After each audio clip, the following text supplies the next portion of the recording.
Sure. Mackie, you want to come say hi? So this is Macklin Treffer. Can you say hi? Say hi. Can you say hi? We call him Mac. Many people call him Mighty Mac, Mackie Moo.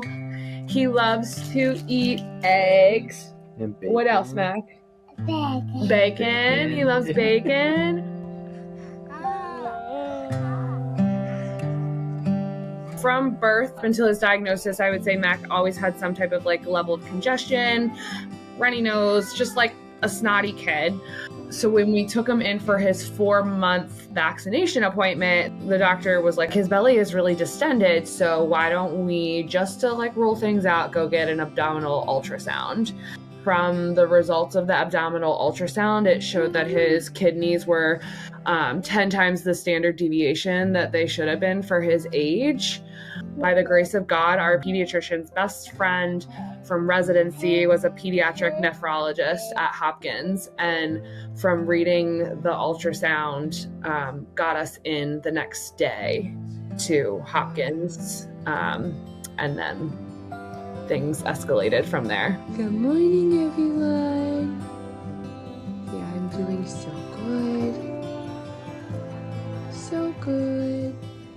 So he has B-cell Acute Lymphoblastic Leukemia.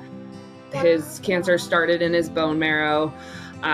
His white blood cells were being genetically mutated and created wrongly. I don't even know how to say it. You see childhood cancer, but you never think baby, infant, So I think we just got so much support because it was a really, really crappy thing to happen to a little baby.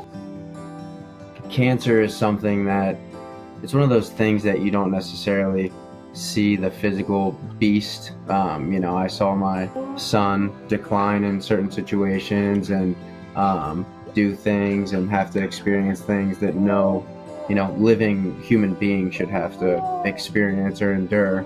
For me, it's always kind of been, why be angry when I can be kind of a calming force for our family. I think we both probably have our moments. I definitely probably have more than him, but you gotta just put one foot in, day by day. No, it's actually second by second in the cancer world. Things just flip and you kind of just roll with it. You're in chronic fight or flight, and I think we definitely are stronger because of it all, but shouldn't have to be.